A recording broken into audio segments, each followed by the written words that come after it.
Hello viewers, cricket টিমের পক্ষ থেকে আপনাদের সকলকে স্বাগতম। আজকে দেখাবো কিভাবে আপনি ডোমেন হোস্টিং কিনবেন এবং ডোমেন হোস্টিং আসলে কি সেই বিষয়গুলো নিয়ে আজকের আলোচনা।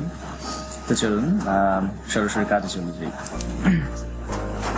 প্রথমত ডোমেন হচ্ছে একটা ওয়েবসাইটের পরিচয় বা আইডেন্টিফায়ার বা আইডেন্টিটি বলতে পারি, আইডেন্টিটি। যেমন আমরা যদি সার্চ করি, যেমনটা হচ্ছে google.com, এই যে google.com, তারপর সাপোজ .net, তারপর .dev, .pro, এই টাইপের যে হচ্ছে থাকে যে google.pro, google.com, সাপোজ shajedur.com, এটা একটি কিন্তু ডোমেইন, যেটা কিনা আমরা সার্চ করলে কোনো ওয়েবসাইটে খুঁজে পাই, যেটা দ্বারা বোঝায় যে ওয়েবসাইটের নামটা, এটাই হচ্ছে ডোমেইন। এটা আসলে আমাদের রেজিস্টার করে নিতে হয়। সেই জন্য আমাদের কিছু সার্ভিস প্রোভাইডার আছে যেগুলোতে হচ্ছে যারা আসলে বিক্রি করে ডোমেইন, যেমন অনেক ইন্টারন্যাশনাল ডোমেইন অ্যান্ড হোস্টিং বিক্রি করার জন্য যে ওয়েবসাইটগুলো আছে সেগুলোর মধ্যে হচ্ছে GoDaddy, daddy.com, GoDaddy যদি আমরা দেখি তাহলে দেখতে পাবেন যে GoDaddy.com,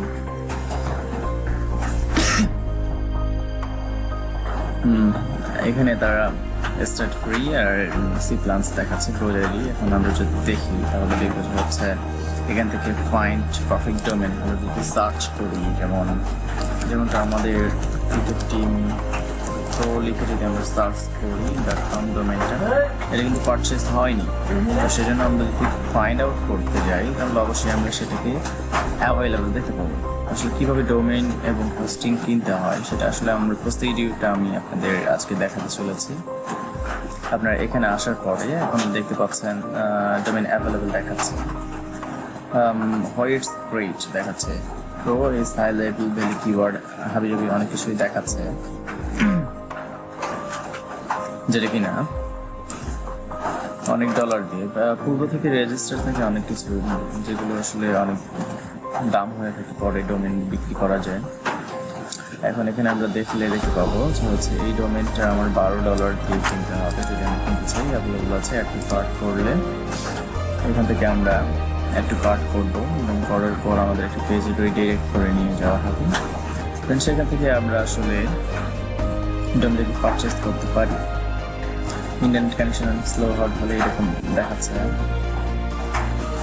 এখানে কিছু কথা বলা হয়েছে, যেমন হচ্ছে full domain privacy and protection, ডোমেনের যে প্রাইভেসি প্রোটেকশন থাকে সেগুলো আসলে এখানে আলাদা ডোমেন প্রোটেকশন অ্যান্ড সিকিউরিটি পার ইয়ারের জন্য আলাদা আলাদা হচ্ছে দেখাচ্ছে। এটা হচ্ছে ওদের প্ল্যান, যেগুলো কিনা আমরা ক্রয় করলে টাকাগুলো এগুলো দিতে হবে এক্সট্রা চার্জ। এখানে নো থ্যাঙ্কস করে দিলে কিনতে হবে না। স্টাডি ইউর ফ্রি ওয়েবসাইট দেখাচ্ছে। এগুলো দেখানোর পর আপনি যেটা করতে পারেন, এখানে নিয়ে একটু কার্ড করলে চলে যাবেন। যাওয়ার পর এখান থেকে আমাদের রিডাইরেক্ট করে অন্য একটি পেজে নিয়ে যাওয়া হবে। সেখান থেকে এখন এই ডোমেনটা আমি কত বছরের জন্য নিতে চাই সেইটার একটা ডিটেলস আমাকে দিতে হবে। এখানে 2 বছর সিলেক্ট আছে, আমি 10 বছর পর্যন্ত নিলে আমার এখানে চার্জটা অ্যাড হয়ে যাবে। এখান থেকে $175 আমাকে দিতে হবে 10 বছরের জন্য এই ডোমেনটা যদি আমি রেজিস্টার করতে চাই আমার নামে। তো এটি হচ্ছে মূলত আমরা 1 বছরের জন্য হলে আমাকে $12 দিতে হবে। তো টোটালি আমাদের যেটুকু হবে এখানে যদি আমরা প্রোটেকশনটা নিতে চাই তাহলে অ্যাড করে দিতে পারি এবং চেক আউট করতে পারি। তো এটা হচ্ছে গোডারিতে এরকমই আছে নেমচিপ আমরা যদি দিই তো নেমচিপও এরকম সেম প্রসিডিউর, আমরা ওখান থেকে ফাইন্ড আউট করে পারচেস করতে পারি। কিন্তু যখন আপনি ইন্টারন্যাশনাল ডোমেন হোস্টিং কিনতে যাবেন তখন আসলে আপনার কার্ড থাকতে হবে, মাস্টার কার্ড বা ক্রেডিট কার্ড, যেটা কিনা দিয়ে আপনি ইন্টারন্যাশনালি ডোমেন এবং হোস্টিংটা কিনতে পারেন। তো সেই জন্য আপনাকে অবশ্যই কার্ড থাকতে হবে, আপনাকে সেটা থাকতে পারে পেপাল বা মাস্টার কার্ড, এই টাইপের কার্ড থাকতে হবে আপনাকে, বা কার্ড নাম্বার, যেটাকে আসলে কার্ড না থাকতে হবে অ্যাকাউন্ট থাকতে হবে এবং অ্যাকাউন্ট নাম্বারটা বসাতে হবে, যেটা কিনা কার্ড ছাড়া তো পসিবল না। তো ডোমেইন, এখান থেকে আমরা আবার যদি সেম প্রসিডিউরে কাজটা করি, ডোমেইন উইকেট টিম সার্চ করি, তাহলে আপনারা দেখতে পাবেন যে আসলে আমাদের সাজেস্ট করবে আমি যেগুলো বেস্ট ডোমেইন হোস্টিং প্রোভাইডাররা আছে সেই ওয়েবসাইটগুলো দেখাচ্ছি। গোডাডি, নেমচিপ, এটা অনেক ভালো প্রোভাইড করে।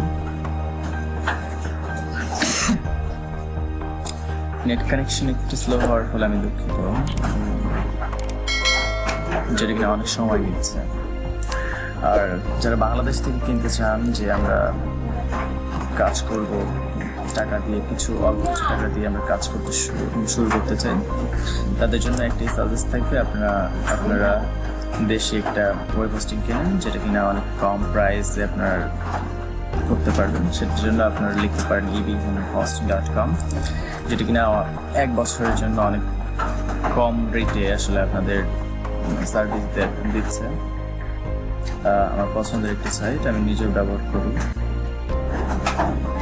এটা আপনি দেখতে পাচ্ছেন এখানে বলা হচ্ছে যে web hosting, reseller hosting, PPS এখানে দেখাচ্ছে। ডেডিকেটেড সার্ভার আসলে অনেক বেশি দাম হয়ে থাকে। আপনারা যেটা করতে পারেন 1250 টাকা যেটা থেকে শুরু, স্টার্টিং 3 GB ডিস্ক স্পেস দিবে, free.com ডোমেইন দেবে, এটাকে পারচেজ করে নিতে পারেন। আপনার 2-4টা ওয়েবসাইটের জন্য এটা মোটামুটি পারফেক্ট। আমরা যখন করেছিলাম তখন আসলে হোস্টিংয়ে আমি যখন কিনেছিলাম তখন এখানে 6 GB ছিল, কিন্তু এখানে অনেক বেশি দেখাচ্ছে। আপনারা যেটা করতে পারেন সেটা হচ্ছে এখান থেকে ভিউ প্ল্যান করে নিতে পারেন, এবং ভিউ প্ল্যান করে নেওয়ার পর আমি দুঃখিত, আমি একটু অসুস্থ, সেজন্য আসলে কাশি হচ্ছে। তবে এখান থেকে আসলে আমরা যেটা করবো সেটা হচ্ছে এখান থেকে সেম প্রসিডিওরে ওদের যে রিকোয়ারমেন্টগুলো ছিল সেগুলো আমরা কিনে নিতে পারি। এটা হচ্ছে আমাদের 1250 টাকার মতো ভ্যাট দিয়ে হয়তো বা 1300-র কাছাকাছি যায়, 20-25 টাকা ভ্যাট হতে পারে, 25 টাকা চার্জ, তো 75 টাকার মধ্যে 1275 টাকার মধ্যে কিনে ফেলতে পারেন সহজেই। তো যারা নতুন সাইট করতে যাচ্ছেন তাদের জন্য একটাই বলবো যে এটা অনেক ভালো একটা অপশন হতে পারে আপনার জন্য, এবং মোটামুটি খারাপ না, এটা একটা ভালোই। অর্ডার না করে দিতে পারেন আপনি এখান থেকে, এবং অর্ডার করে ফেললেই মোটামুটি ভালো আপনার জন্য। আপনি তাছাড়াও বাংলাদেশি সার্চ করতে পারেন, যে বাংলাদেশি হোস্টিং সার্ভিস প্রোভাইডার অনেকে আছে, তাদের বিভিন্ন যে ইগুলো আছে আর কি, প্যাকেজগুলো আছে সেগুলো দেখতে পারেন এবং পছন্দ অনুযায়ী নিয়ে নিতে পারেন।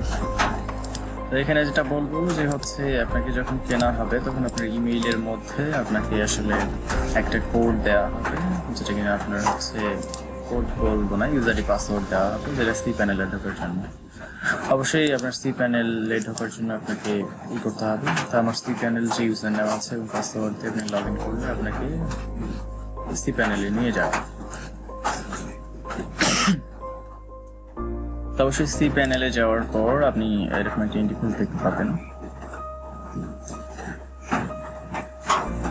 এটা হচ্ছে সি প্যানেলের ইন্টারফেস, আপনারা দেখতে পাচ্ছেন।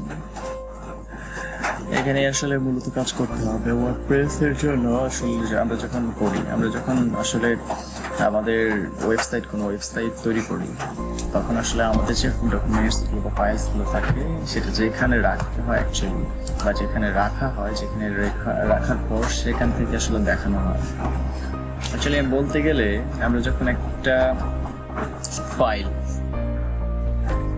একটা ফাইল তৈরি করি, সেই ফাইলটা যেমন আমাদের কম্পিউটারে রেখে আমরা রাইট বাটনে ক্লিক করলে সেটা দেখতে পারি যে ওপেন করলে, কোনো ব্রাউজার দিয়ে যদি কোনো ওয়েবসাইটের ওপেন করা হয় তাহলে লোকাল যে ওখান থেকে কল হয় যে ডেস্কটপের মধ্যে আছে বা ওই ফোল্ডারের মধ্যে আছে, সেটা আসলে বোঝা যায়। তো তেমনই একটা বিষয় যে এখানে হচ্ছে আমাদের ফাইল ম্যানেজারের মধ্যে আমাদের ফাইলগুলো আপলোড করে দিতে হবে, এবং এখান থেকে আসলে আমাদের যে ডোমেইন নাম আছে ওটা দিয়ে সার্চ করলে যাতে করে ওটার সাথে আসলে কানেক্ট হয়ে যায়।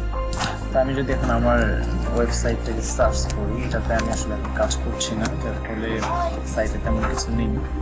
দেখেন আমার আসলে ডোমেনের মধ্যে আমার যে হোস্টিংয়ের মধ্যে, এই হোস্টিংয়ের মধ্যে আমার এই ফাইলগুলো রেখে দেওয়া আছে, তাই কিন্তু এই ফাইলগুলো আমরা পাচ্ছি।